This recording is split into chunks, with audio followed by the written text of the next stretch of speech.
جس طرح ہم سب جانتے ہیں، دنیا اس وقت جانتی ہے کہ جو اس وقت وہ فرنٹ لائن کا مطلب یہ ہے کہ جو بالکل فرنٹ لائن پہ کھڑے ہو کے جنگ لڑ رہے ہیں وہ ہمارے ڈاکٹرز، نرسز اور جو میڈیکل سٹاف ہے. جتنی بھی ہم آپ کو یہ ایشورٹی دلوا سکیں کہ اس میں گورنمنٹ قوم ساری آپ کے ساتھ کھڑی ہے،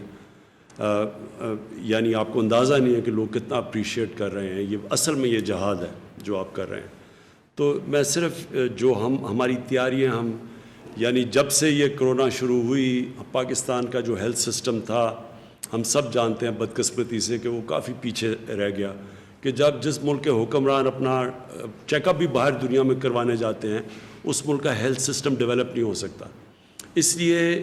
جو ہم نے تب سے کام کیا اپنے ہیلتھ سسٹم کے اوپر، جو کیپیسٹی بڑھائی، جو ہم نے ٹیسٹنگ کیپیسٹی یہ پہلے تھی نہیں، پھر جو ICU اس کی کیپیسٹی بڑھائی، اور اب جو ہم کرنے جا رہے ہیں اپنے ڈاکٹرز کے لیے، تو میں یہ چاہوں گا ڈاکٹر مرزا آپ ذرا پلیز اس کی ڈیٹیلز دیں. وزیر اعظم صاحب،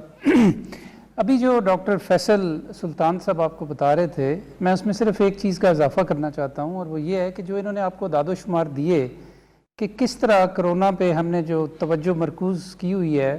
تو اسی دوران جو دوسری بیماریوں کا پھیلاؤ ہے وہ کس طریقے سے ہو رہا ہے، اور اس کے اعداد و شمار بڑے خوفناک ہیں. میں صرف اس میں یہ ایک اضافہ کرنا چاہتا ہوں کہ یہ بیماریاں جن کا انہوں نے ذکر کیا، یہ بیماریاں بھی اگر آپ اسے قریب سے دیکھیں تو غریب لوگوں میں یہ زیادہ ہوتی ہیں،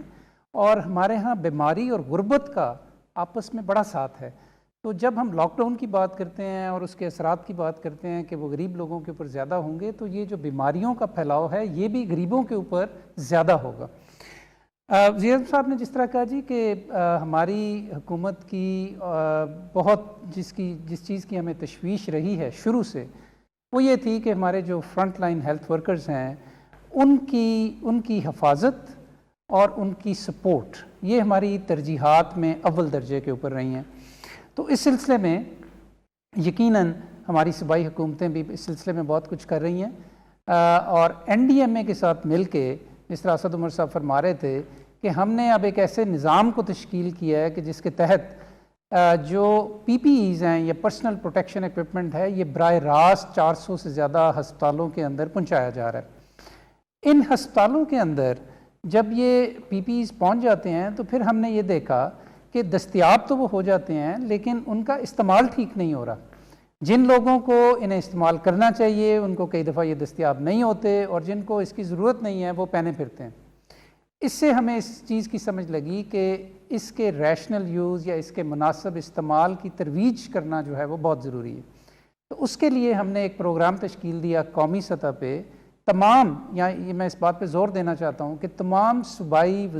وزیر صحت جو ہیں ان کے ساتھ مل کے وہ تمام آن بورڈ ہیں. پاکستان میڈیکل ایسوسی ایشن اس کے اوپر آن بورڈ ہے، پاکستان سائیکیٹرک سوسائٹی اس کے اوپر آن بورڈ ہے. تو ہم سب لوگوں کے مشورے کے ساتھ اور سب لوگوں کے ساتھ مل کے ہم نے ایک قومی پروگرام تشکیل دیا جس کا ہم نے نام رکھا ہے وی کیئر، یعنی ہمیں آپ کی فکر ہے، ہمیں آپ کا خیال ہے.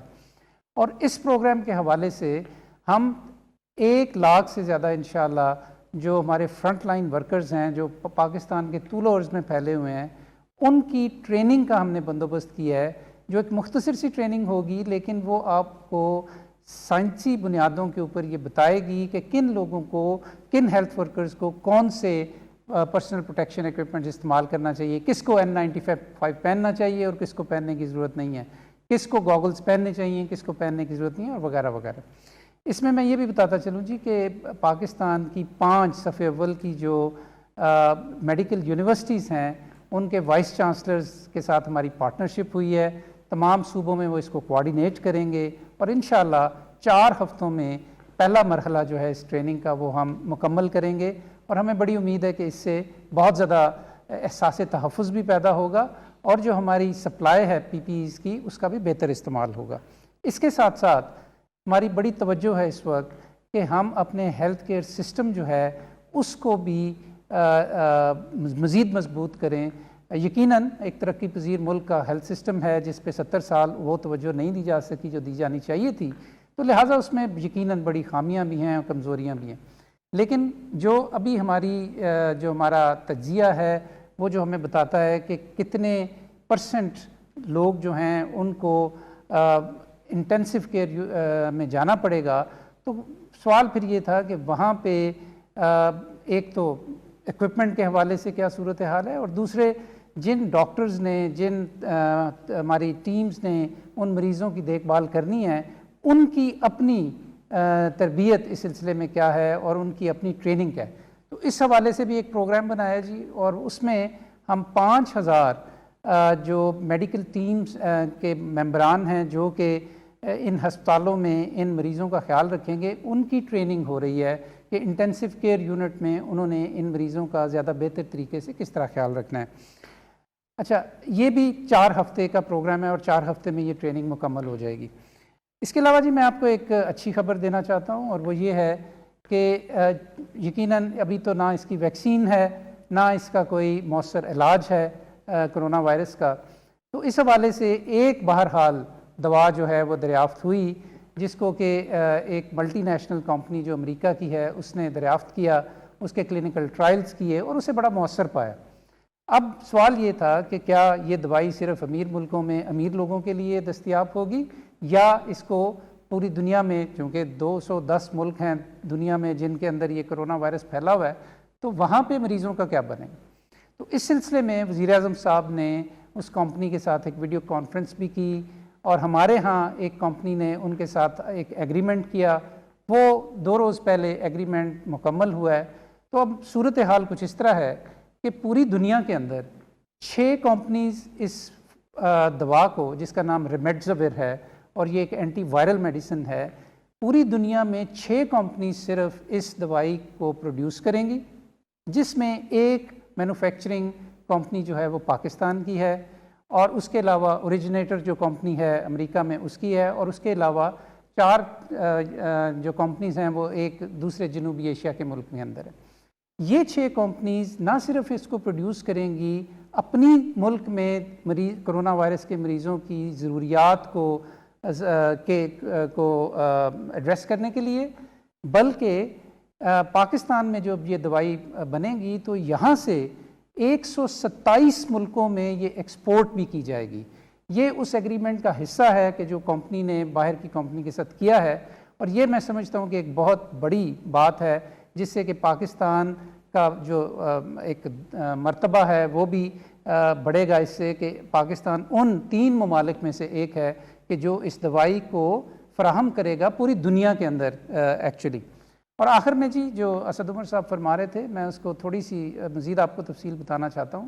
کہ ہم نے ابھی تک جو ماسک کا استعمال ہے اس کو ایک مشورے کے طور پہ آپ کے سامنے رکھا ہوا تھا کہ اگر اس کو پہن لیں تو اچھی بات ہے، نہ پہنیں تو اس کے اوپر کوئی پابندی نہیں تھی، لیکن اب ہم نے اس کو آپ کو پابند کر رہے ہیں اس کے لیے کہ پبلک پلیسز کے اندر یا ایسی جگہیں کہ جہاں پہ ہجوم ہے اور آپ کو جانا پڑے گا، اور سوشل ڈسٹینسنگ کو برقرار رکھنے کے باوجود ہم اس بات کی پابندی اب لگا رہے ہیں اور اس کا نوٹیفیکیشن جاری کر رہے ہیں کہ ماسک اب پہننا ضروری ہے، کیونکہ ہم نے لاک ڈاؤن کے ذریعے بہت ایز کیا ہے، گہما گہمی زیادہ ہو گئی ہے، تو اس لیے ایس او پیز کے اوپر ان کا اطلاق، ان پہ عمل کرنا، اور اس کے ساتھ ساتھ خاص طور پہ ماسک کے اوپر جو پابندی ہے اس میں ہم سختی لا رہے ہیں، اور اس کے سلسلے میں ہم نے نوٹیفیکیشن بھی جاری۔ اس کی مزید تفصیل میں انشاءاللہ ایک اپنے اپڈیٹ میں آپ کو اس کی تمام جزیات کے ساتھ دوں گا کہ کہاں کہاں اور کس کس کو ماسک پہننا ضروری ہے۔ بہت شکریہ۔ ابھی جو ڈاکٹر فیصل سلطان صاحب آپ کو بتا رہے تھے، میں اس میں صرف ایک چیز کا اضافہ کرنا چاہتا ہوں، اور وہ یہ ہے کہ جو انہوں نے آپ کو داد و شمار دیے کہ کس طرح کرونا پہ ہم نے جو توجہ مرکوز کی ہوئی ہے، تو اسی دوران جو دوسری بیماریوں کا پھیلاؤ ہے وہ کس طریقے سے ہو رہا ہے، اور اس کے داد و شمار بڑے خوفناک ہیں۔ میں صرف اس میں یہ ایک اضافہ کرنا چاہتا ہوں کہ یہ بیماریاں جن کا انہوں نے ذکر کیا، یہ بیماریاں بھی اگر آپ اسے قریب سے دیکھیں تو غریب لوگوں میں یہ زیادہ ہوتی ہیں، اور ہمارے ہاں بیماری اور غربت کا آپس میں بڑا ساتھ ہے۔ تو جب ہم لاک ڈاؤن کی بات کرتے ہیں اور اس کے اثرات کی بات کرتے ہیں کہ وہ غریب لوگوں کے اوپر زیادہ ہوں گے، تو یہ جو بیماریوں کا پھیلاؤ ہے یہ بھی غریبوں کے اوپر زیادہ ہوگا۔ وزیر اعظم صاحب نے جس طرح کہا جی کہ ہماری حکومت کی بہت جس چیز کی ہمیں تشویش رہی ہے شروع سے، وہ یہ تھی کہ ہمارے جو فرنٹ لائن ہیلتھ ورکرز ہیں ان کی حفاظت اور ان کی سپورٹ یہ ہماری ترجیحات میں اول درجے کے اوپر رہی ہیں.